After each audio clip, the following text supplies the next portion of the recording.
Hi, everybody. Ian Bremmer here, and the latest on the ongoing war plus ceasefire in Iran is looking more likely that a deal can come. A couple of reasons for that. First, despite some skirmishing, fighting between the United States and Iran, the Americans really trying to contain it and saying that this is not about a breach of ceasefire, and there's still ongoing negotiations at a high level and with a significant amount of ongoing touch point between the U.S. and the Iranians. The Iranians are not stopping that either.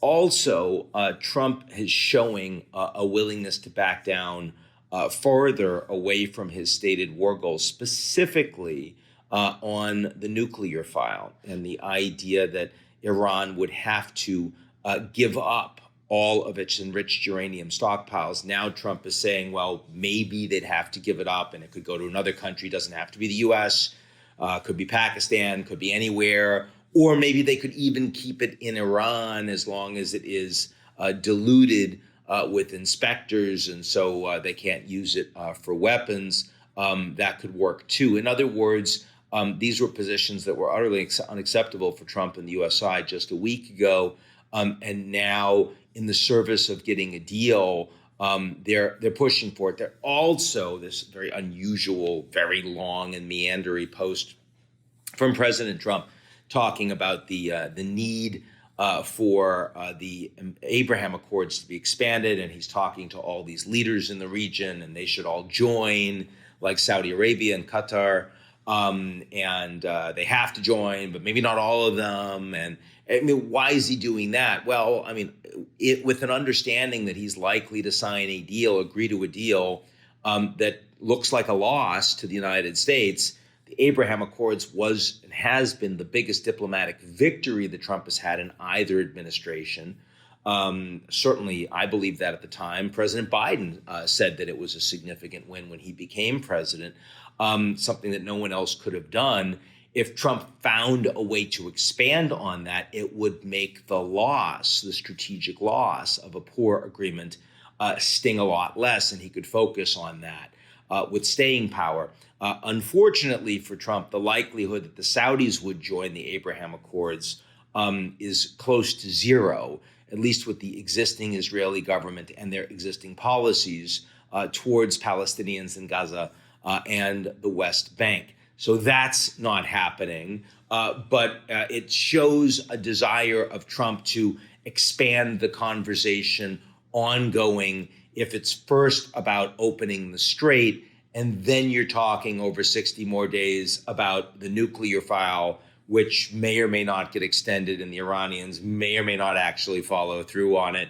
And you're also talking about the Abraham Accords, which may or may not have some diplomatic process attached to it. Trump can try to expand the broader conversation. And so Iran isn't over it, isn't a loss. It's part of this bigger thing.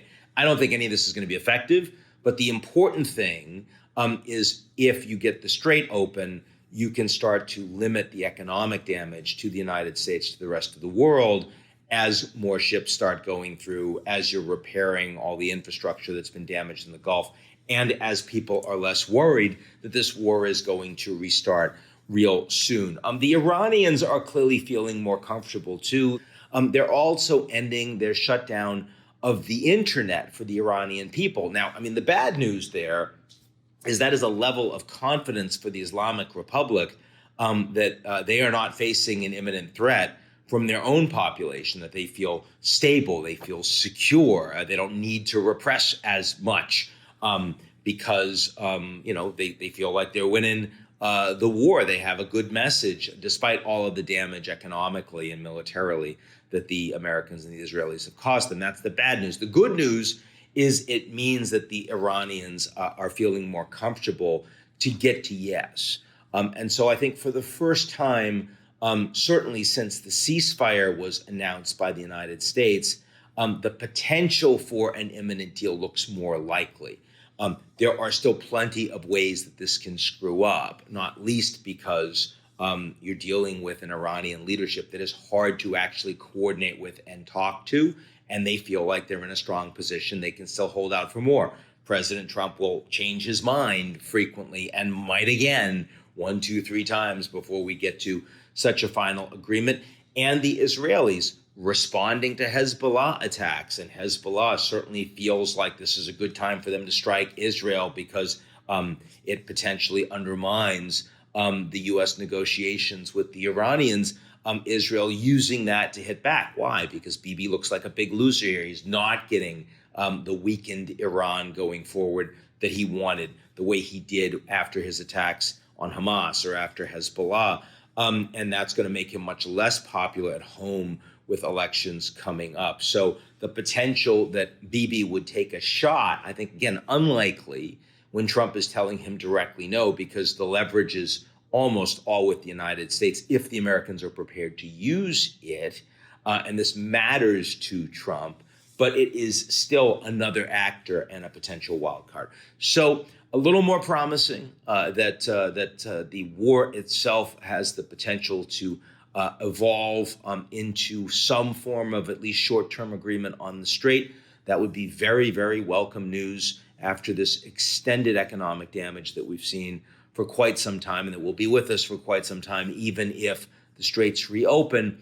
But we are not there yet, and there is a lot of arguing and debating and posturing before we're going to have a complete breakthrough. So that's it for me, and I will talk to you all real soon.